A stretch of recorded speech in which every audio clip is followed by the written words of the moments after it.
mencintai dzurriyyah Nabi adalah kewajiban, dan sebetulnya begitu mudah. Jangankan kok dzurriyyah Nabi, umat Nabi saja kalau kita sadar itu umat Nabi, kita susah berbuat zalim kepada umat Nabi, apalagi jika itu adalah dzurriyyah Nabi sallallahu alaihi wasallam.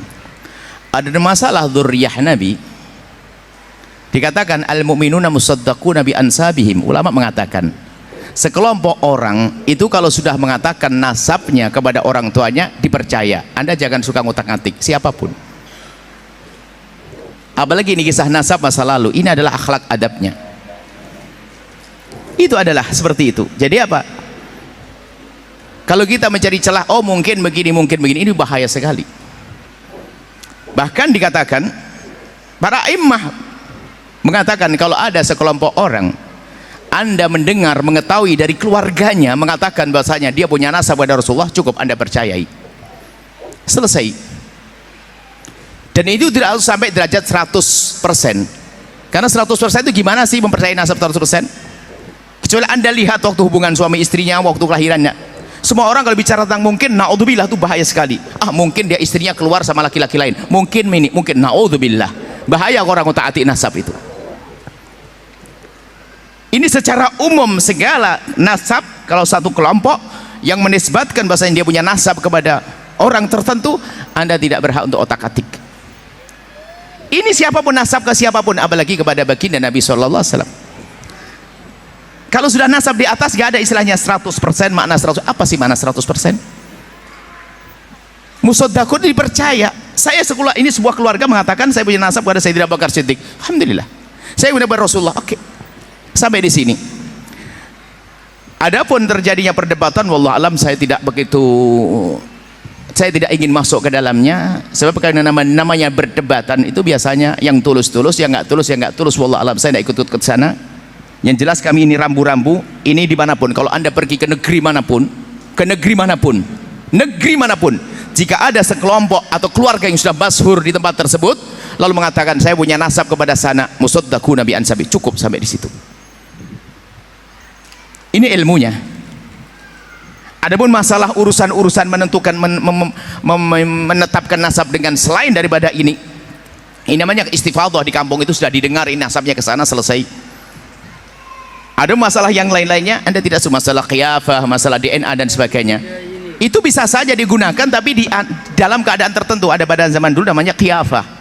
Mungkin zaman sekarang ada DNA misalnya. DNA itu memang ilmiah, tepat, benar. Tentunya dengan catatan yang menjalankan orangnya jujur, tidak akan dirubah. Ada itu. Tapi itu kapan diberlakukan? Para ulama memberlakukan hal-hal seperti itu. Qiyafah itu misalnya di antara persengketaan. Contoh, ada dua orang melahirkan, ibu ditaruh di tempat bayi, rupanya susternya lupa, ketuker, sama-sama putih. Aduh kacau nih, anak yang mana ini? Ketuker. Akhirnya semuanya pengen anakku yang mana, untuk ngetes pakai DNA supaya ketahuan mana anaknya. Atau orang direbutkan nasabnya, ini direbut nasabnya ini di sini, kira-kira menetapkan nasabnya siapa? Bukan ngotak-atik nasab yang sudah ada, bukan. DNA adalah masalah ilmiah, jangan diingkari, itu masalah ilmiah. Cuman untuk apa? Di dalam dunia syariat ada namanya pernikahan yang sah. Selagi pernikahan sah sudah cukup. Bahkan kalau ada orang datang, ini adalah anakku, nggak usah kita punya kapan nikah, istrimu siapa, nggak perlu. Cukup dia mengatakan ini anakku, kita percaya, selesai. Selagi akal tidak mengingkarinya. Misalnya ada orang ngaku itu anakku, dia lebih tua, kan bohong. Sederhana sebetulnya. Makanya perdebatan yang panjang itu bagi kami adalah unik. Ngapain harus semacam itu? Dari dua belah pihak kau sampaikan, diam, sudah selesai, jangan dibahas. Umat jadi bingung. Dan saya tidak mengerti apakah omongan kami nanti dibilang, terserah Anda mau bilang saya tidak mengerti dan sebagainya. Saya bukan urusan dengan Anda yang mengatakan saya tidak mengerti. Akan tapi saya punya kewajiban bahwasanya jika Anda mengatakan bahwasanya saya ada anaknya keluarga itu, saya cukup percaya, tidak usah saya cari manakah aktemu, tidak perlu. Cukup, selesai. Sampai di sini wahai hamba Allah. Ingat, dzurriyyah Nabi sallallahu alaihi wasallam agung. Dzurriyyah Nabi Muhammad adalah mulia. Kalau permasalahannya Anda marah dengan sebagian dzurriyyah Nabi misalnya, tidak boleh Anda jadikan marah kepada semua dzurriyyah Nabi. Marah satu orang mungkin bikin kesal Anda. Namanya manusia, dia bukan maksum. Anggap saja kalau ada anak-anak Anda yang bandel, masa Anda sembelih? Kan enggak. Ya perlu dikasih sayang yang sederhana. Mohon maaf kepada semua yang berselisih paham dari dua pihak kelompok. Ini kebetulan pertanyaan ini baru sekarang. Saya tidak pernah membongkar masalah ini kecuali ditanyakan begini. Karena bagi saya itu enteng, tidak ada permasalahan. Kenapa? Apa yang direbutkan? Apa yang dipermasalahkan? Sudah jelas. Ini sudah jelas dari dua kubu besar yang berkata itu adalah semuanya adalah sederhana. Ya selesai. Tolong Anda tidak usah bergeming. Pokoknya dia satu kelompok dimanapun Anda menemukan, jika kelompok itu masyhur di kalangan keluarganya, dia punya nasab sampai Nabi Muhammad, cukup Anda percaya, tidak usah Anda otak atik.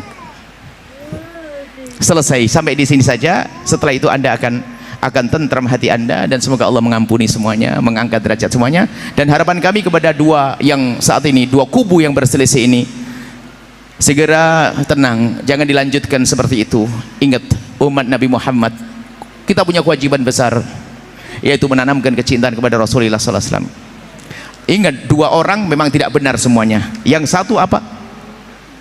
Yang yakin dia tahu tidak ada hubungan dengan Nabi Muhammad, mengaku-ngaku punya nasab dengan Nabi Muhammad. Yang kedua, mendengar orang yang punya nasab dan Nabi Muhammad lalu dinafikan. Dua-duanya adalah salah. Menafikan nasabnya orang kepada Nabi Muhammad, sementara kelompok itu sudah selama ini punya nasab diyakini kepada Nabi Muhammad, diyakini yakin don tentunya dalam hal ini. Mereka menduga nasab nenek moyang mereka kepada Nabi Muhammad, maka kita membatalkannya juga sebuah kesalahan. Atau orang tahu, dia tahu dari kemarin nasab saya ke sini, tiba-tiba ngomong kita buat sepakat ngaku Nabi Muhammad, juga bohong. Ingat, menafikan juga tidak boleh, mengaku-ngaku juga tidak boleh. Ingat, dua-duanya tidak boleh. Tolong jangan menafikan dan juga jangan ngaku-ngaku.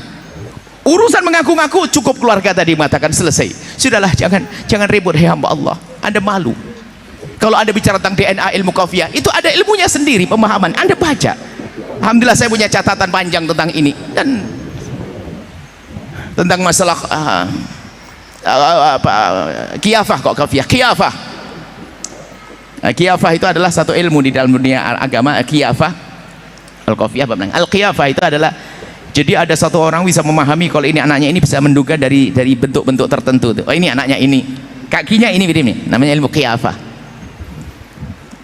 Kemudian DNA lebih tepat lagi. Tapi kapan itu digunakan?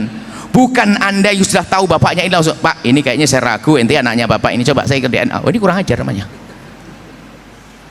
Bagi orang yang bingung, ini ada anak berebutan, bapak dengan bapak rebutan, sampai disebutkan para ulama, jika ada dua orang merebutkan satu anak, jika masih bisa dikumpulkan, bisa dikumpulkan.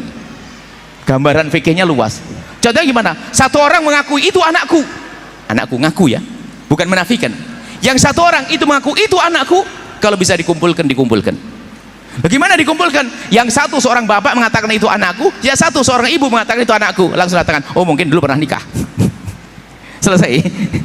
Kan gampang ilmunya.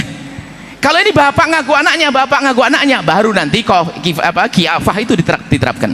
Ilmu qiyafah, ilmu DNA tadi diterapkan, baru dites DNA mana yang cocok. Urusan ini ya hamba Allah.